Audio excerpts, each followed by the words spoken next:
I booktube, so I have decided very last minute to do a vlog for the Little House Readathon that's starting today, Saturday 7th, and going through the 10th, which I think is Tuesday. So yeah, this is very last minute. I'm getting ready to head out on a walk with Fable, and it's a dark, rainy day.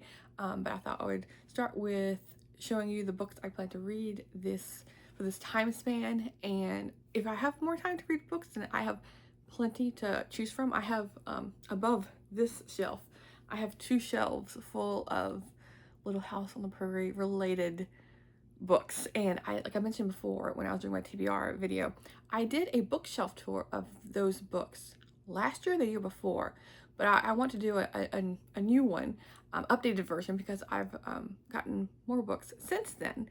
And also I have like books on these shelves, on my nonfiction shelves, that are frontier, pioneer related as well, like but they aren't collected into a specific shelf. I have my nonfiction books spread out by the last name, alphabetically by the last name of the author. So but I know they're sprinkled in here as well, so like I need to do a bookshelf tour. But anyway, all that aside, I thought I would just start with these are the books I'm planning to read, just in case you didn't see my TBR video. So I had mentioned that because I have some physical books here, but also I just decided to see what my library would have. Is there any books I don't know about or don't own? And there was. So these books are available on Hoopla. I'm not sure if like all Hooplas are universal, so they're available for you as well. I would assume so, because I feel like Hoopla is just limiting your borrows. It just depends on what library you have, if they are connected with Hoopla, how many borrows you get, but I could be completely wrong. I'm not a librarian.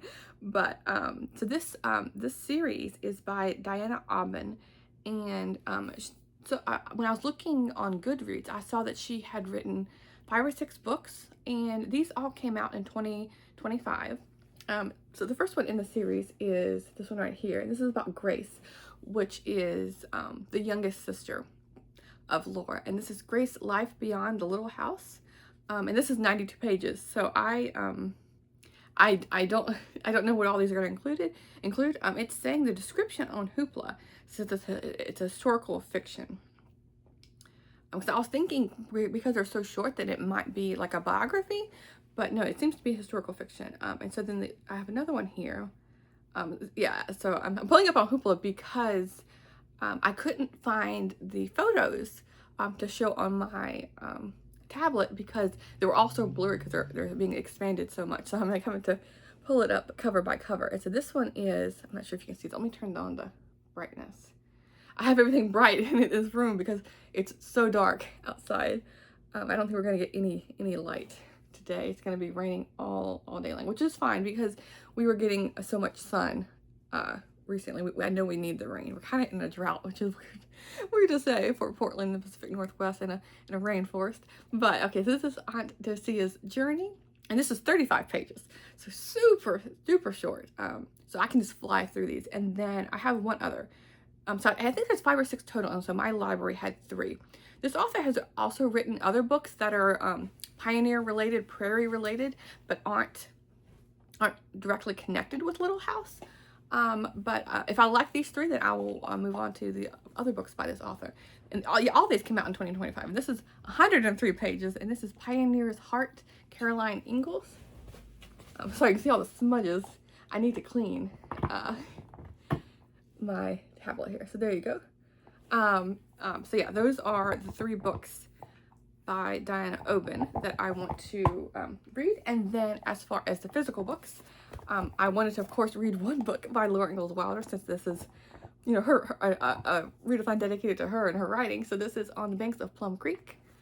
This is the very first book I read from Laura Ingalls Wilder way back when I was a kid, and this was after I had my family drove across country from the East Coast to the West Coast, and so I had, for the first time ever, seen it with my own eyes, like the plains and the prairie and whatnot, although a lot of it's now turned into farm fields and, you know, cornfields and wheat and all of that. But still, I was able to, you know, at least capture. I had just gone through the area as a kid, so it was all fresh in my mind. And So when I saw like the name of the series, Prairie, I was very intrigued by it. And I've always enjoyed historical fiction. But yeah, the cover always captured my eye, because they have this girl running, like frolicking on this hill, and then you have her mother baking something on the window, and it always grabbed my attention. And I really like all the drawings in here, and these are by Garth Williams, of course. So I eventually want to get the hardcovers, but so right now I have the trade paperback, and I'm thinking of trying the audiobooks as well. I think I have from Google, so I can tell you who the narrator is for this series. Let's see here. So in audio, it's 6.5 hours, and sorry, Mabel's right behind me, right behind the camera, chewing on her bones. Because like I said, she's getting ready to go outside on her walk. She doesn't like the rain and is just dreading it, but she's now getting. I think me talking as well is getting her ready. So I need to make this video super quick. But this is by Jones Cherry is the narrator. So I'm thinking of like switching up between reading it and listening to it on audio. And because I work remotely, I don't have a commute, and so I have been listening to some audiobooks here and there, and doing like puzzles on my tablet, which is it's just been a fun thing. I know some people do, like, you can do coloring. I don't have any of that. I used to, like, years and years and years ago. But like puzzles, I like. I did, like, talking about as a kid, I did puzzles all the time and listening to my little cassette tapes. But I had no idea what, I know they had audiobooks back then, but it was not under my radar at all. So I remember as I was a little kid listening to my little cassettes and doing puzzles. So now I can, of course, make it even more bookish. So yeah, there's that. And then the group read that we're doing, the book we selected for this readathon, is Little House in the Highlands by Melissa Wiley. And this is the Martha years, which is, what is it, 3 generations prior to Laura Ingalls Wilder. And this is about Martha, who is living in Scotland. And so it's taking place in 1788 when she is 6 years old. And I believe all of this is like completely fictionalized. I don't think Martha herself even was in Scotland, but I'm sure they have Scottish roots. I feel like there's almost nothing known about her, so it's all like make-believe, but I'll still take it. I'll run with it, because I'm sure it's still going to be a period piece for the 1788 in Scotland. So I'm going to go head out and walk my dog and come back, a drowned rat, and probably shower and clean my apartment, and then I'm going to settle down, and I'm so curious about the Diana Aubin series that I am going to start with the first book, which is Grace here. And yeah, this is 92 pages, so I'm going to fly right through it, and I will report back. If it's like horrendous, then I'll just drop the other 2 books probably, but you never know. Fingers crossed. Okay, talk to you soon. April.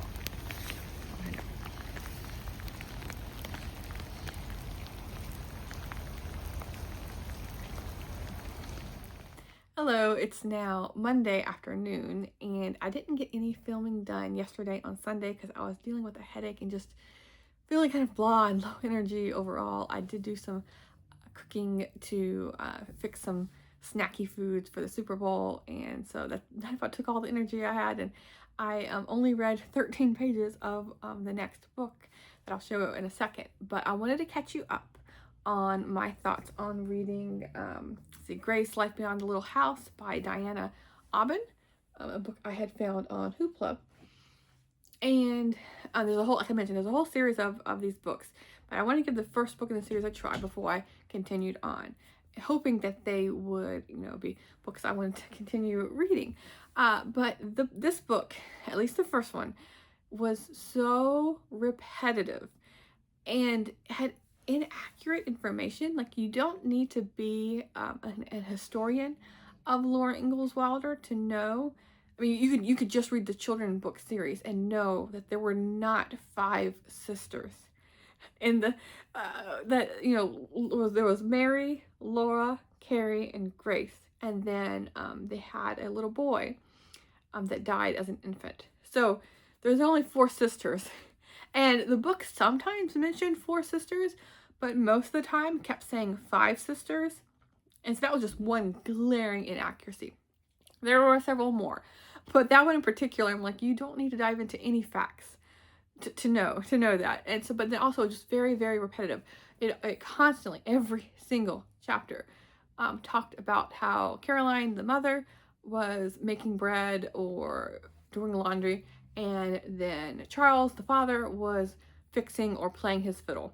Every single chapter, and and the writing itself wasn't descriptive at all. It gave you, like, basically what I just said is what was in that chapter describing Caroline and Charles, and there was like almost no variant on how they described them. And so all of the characters, including Grace, were not well-rounded characters. It was so flat. I mean, and she just drove the point home again and again and again and again, about Charles and Caroline, what they were doing every single day.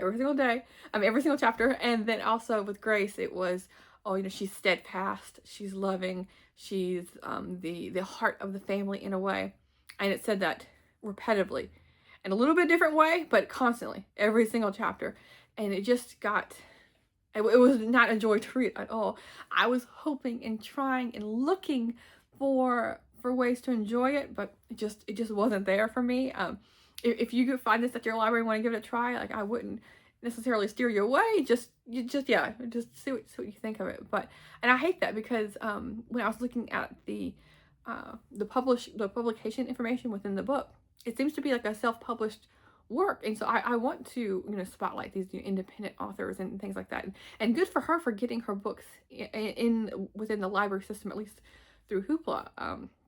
And so that's really good for her. Like, I wish her all the best, but just for me, it wasn't there. And if you didn't know anything about the characters, it was completely reliant on you reading Little House on the Prairie series. These books could not stand on their own at all, because there was almost no descriptions of what the characters looked like, their personalities, how they acted, anything. It was just so flat.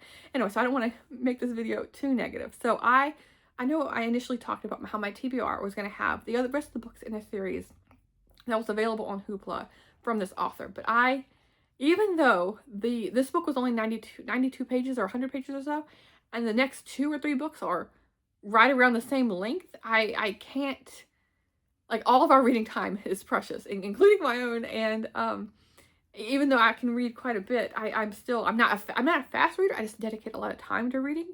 I can't put any more time into that series. So I looked on my TBR and my bookcases, and I need to do a bookshelf tour, because I have quite a few books about Laura Ingalls Wilder, and including quite a few that I haven't read yet. So this is Becoming Laura Ingalls Wilder, The Woman Behind the Legend by John E. Miller.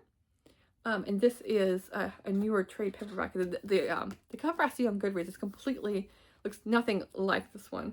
But the author I thought was interesting, because he was a writer and historian who taught American history for 3 decades at South Dakota State University. And he lives in Brookings, South Dakota, which is really close to DeSmet, where Laura Ingalls Wilder set most of her books. And I'm 14 pages in, so I haven't gotten far at all out of, including the index. This book is 306 pages, and I can't remember. I could have swore I got this book in DeSmet when I visited there a couple of years ago, but it's not stamped, so maybe I didn't. But I didn't ask any of these books to be stamped when I bought them. But I have a couple of my books on my shelf that are stamped, so, of the different, you know, locations of where I purchased them. But I think those were all used, so that someone else stamped them, and then I just purchased them used. Anyway, I haven't read enough to elaborate on what the book's about, but one thing I thought was very interesting is in the introduction to this book, because this book was originally published in 98, I want to say. Yes, 1998. In the very first paragraph, let me see here, he mentions, recently several new fiction series have appeared, extending the stories of her daughter Rose's life after the family moved to Mansfield, Missouri in 1894, and of her mother Caroline Ingalls' childhood near Brookfield, Wisconsin. And it talks about the popularity of the series, especially in the late 90s, because he's talking about how there's cookbooks and songbooks, date books, trivia books, and which we're going to get to in the live show on Wednesday, calendars and other spinoffs. And so, you know, he's talking about these books, these generational saga, what have you. I don't know what this is called, the Martha Years, but like, I don't know this whole series itself. It's called The Family Tree. It's saying, and I'm not sure, but these whole mini series within Little House. I thought that was interesting and connected directly to the Readathon. But also, I have my bookmark here that I got in DeSmit. And it says, to make the most of what we have. And this is a quote from Laura Ingalls Wilder, and it includes the stamp. Let's see. Oh, the font is itty bitty bitty, but what does it say here? I know it's a trademark for the stamp, but I don't know what year the stamp came out, but it just says Little House on the Prairie, and it has a picture of a person. Hopefully the camera is picking that up. Okay, maybe if I tap it, does that help? I have no idea. I don't know how to work this camera, but I just like it. And it's from the Loftus store in DeSmit. So I always use this bookmark whenever I read anything related to Laura Ingalls Wilder. So yeah, I will report back once I read more, but I just wanted to give you an update. And I feel very talkative right now because it's Monday, so I had a very busy work day, including overtime and lots of meetings. I was on the phone with a coworker for well over 3 hours training on a different platform, and I was feeling so exhausted, so I got a coffee, which I don't normally do at all. I have like a coffee once a month maybe, and it's like the Dutch Brothers, which is a really popular chain here in Oregon. I think it's widespread a lot of places, but it's kind of like an equivalent of a Dunkin' Donuts kind of thing, where it's like a very sugary, sweet drink. But it sounded like a good treat to have, and I was just feeling so exhausted, especially after my headache yesterday. And so like I'm all chipper now because I've been drinking that frappuccino, like the blended coffee drink, and it's a caramel vanilla something. And yes, I'm just yeah, very, very chatty. So I'm gonna burn off that energy by reading my book, and I will report back. Talk to you soon. What you looking at, Fable?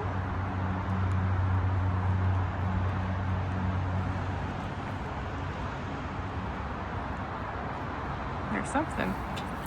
Hello, it is now Tuesday, and the time has completely gone away from me because I knew it was a 4-day readathon, but it went by really fast, and I just thought to myself, the live show is tomorrow on Wednesday afternoon, so I need to get the hold on a second. I don't know if you can hear it, but I think I mentioned in a previous video, I have a cat. I'm fostering and adopting a cat. I have no idea what I'm doing with this cat, but a cat showed up at my door. So I can't let it continue being outside. So anyway, it's inside this room because I have to keep it separate from the dog. And so he's scratching at the door. So I have this toy. I'm trying to distract it so it doesn't destroy the paint and chip away wood. But anyway, so time got away from me, and I realized tomorrow is the live show, and I haven't done our group read yet. And that is Little House in the Highlands. So I need to get on this. It is a reread for me. I read it. Sorry, I'm distracted with this cat. He's coming up to me. Maybe I can get him on camera. I read this 2 years ago because I had all of the books in this ongoing series. Not ongoing series, but a series I've been ongoing to collect, except there was just one book that I needed, 1 or 2 at the time. So like, why not go ahead and read them? Because I had all the books in the Martha Year series, which is Laura's great-grandmother. So I wanted to go ahead and start it. So I have read through all of the series now, except for I'm on the Rose Year, which is Laura's daughter, and I'm on book 3 of that. So it's been a year or 2 since I've read this, and so I need to reread it in order to have anything comprehensive to say on tomorrow's live show. So I want to reread this. And then I don't know if I'm going to have time to read all of this tonight, and the book On the Banks of Plum Creek, which is the book that we're going to do our trivia questions from. And I want to be able to have some responses to trivia questions as well. So I have this on audio. So I might listen to this while I'm at work tomorrow, but I don't want to, or the cat's scratching again. Hey, kitty, kitty, come on, over here. I just don't want it pouncing on me. So yeah, I need to read this as well. Sorry, man. I'm so distracted with this cat. But yes, so we'll see what I can do. I didn't get any. I sat down with you yesterday talking about how I wanted to read this, and I was on page 14. I am still on page 14 because after I sat down and filmed that clip. I had to go make dinner, and then like the day just got away from me. And then today it's got away from me as well because it's, I don't know exactly what time it is, but I had to work some overtime today, and I'm just tired from all of the meetings. I am in, so one second, the cat's right here. Get him on camera. Oh, there he is. Hi. He doesn't necessarily like being picked up, but he'll tolerate for it a couple seconds. So there he is. He doesn't have a name yet, but he's cute. Just full of trouble though. He's into everything, like you would be if you're new to a place. But yeah, I forgot where I was at. But yeah, so I didn't have any time yesterday to read anything. I didn't listen to a single page. I don't listen to an audiobook or read anything. Maybe I think I read like 5 pages yesterday, and it wasn't this book because I'm reading other books at the moment, but they're all out on hold while I'm focusing on this this readathon in particular. So I'm just feeling a bit overwhelmed, but I will report back hopefully tonight, if not tomorrow morning, and let you know where things stand, how I do on the reading event. And I don't have to finish all these books before the reading event ends. This one for sure I'm not gonna finish, but okay, the cat's scratching again. Come over here, come on. But yeah, I would like to. It's just not gonna be possible this year. There's too much going on. Like I'm working so much, and then I'm just tired out from all of that. So I don't have the mental capacity to sit down and read as much as I would like. I am craving the time to read. I'm like irritated that I don't have the time to read, but I just have to accept that that's what it is right now. And when I do have the time and energy and don't have a pounding headache, that's when I need to be reading. So that's what I need to focus on. But yeah, I'll report back.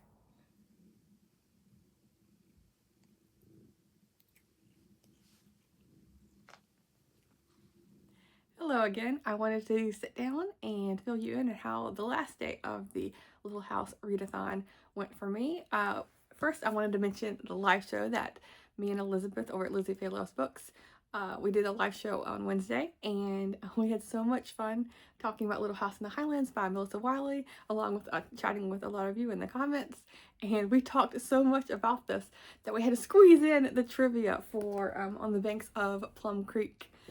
But yeah, it was so much fun. We had so many like comments and things to talk about because this is focusing on Martha, who is in Scotland, and there is so much about the Scottish folklore and, you know, of course, some of the history during this time period in 1788, and so there's so much culture to talk about here compared, you know, these have a lot of culture too, but, you know, completely different, like American frontier history versus the Scottish with the L-A-I-R-D, layered lords and whatnot. So yeah, this was so fun to discuss with you all. And so I finished this one, and then I also finished On the Banks of Plum Creek.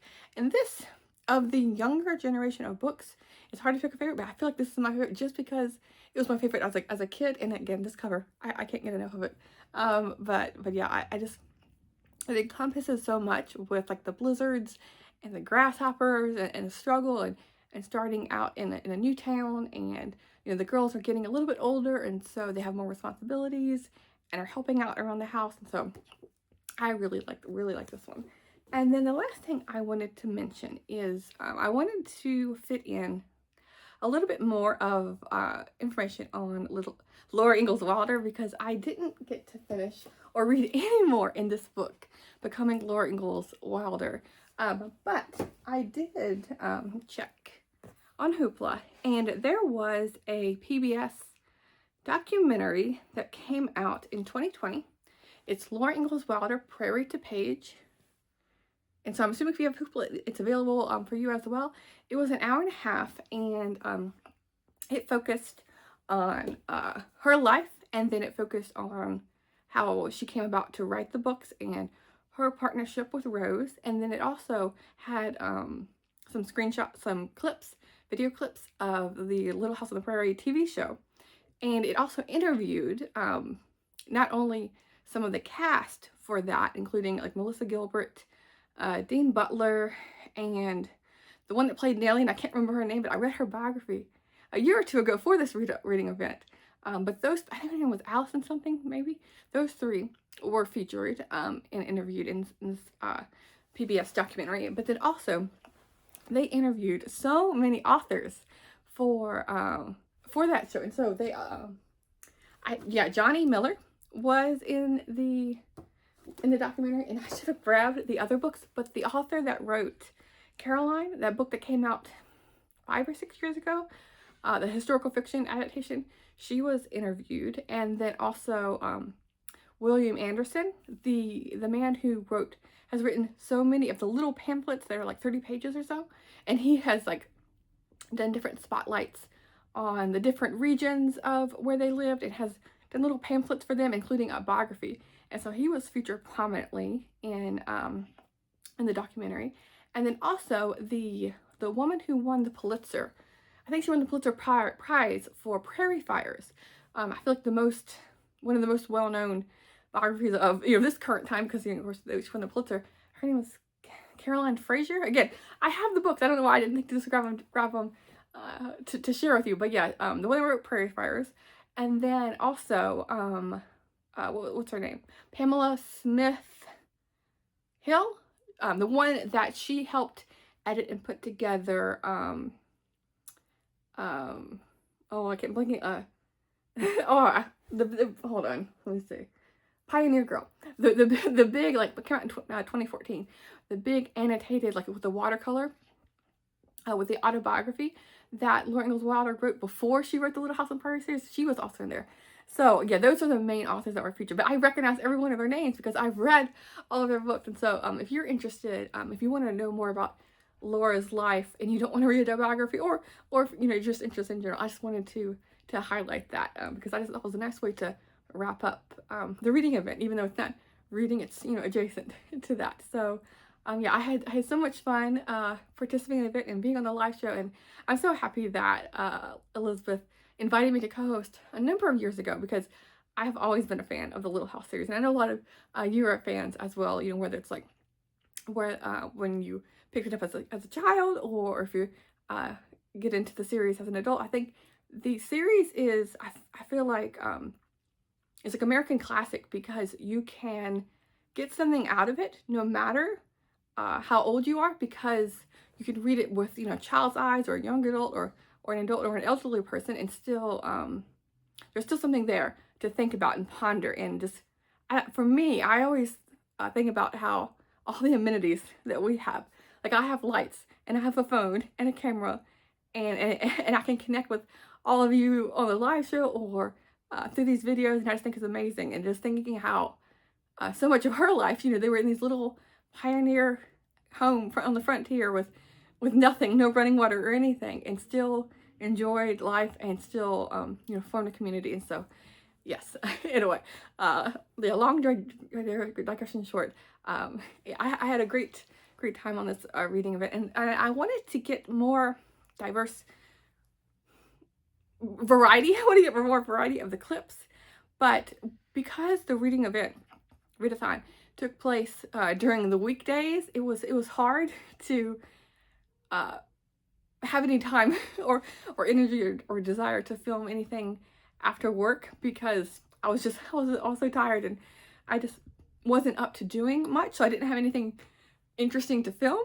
But I did manage to get a couple clips of the cat and the dog, and some walks after work, and so hopefully that's enough. But I'm just now getting back into filming videos after quite a bit of a break, and so I can't beat myself up too much, but I will try and do better in my next vlog. Not that I'm saying I did a horrible job now, but yeah, I just want to mix up the where I'm filming and what I'm showing you.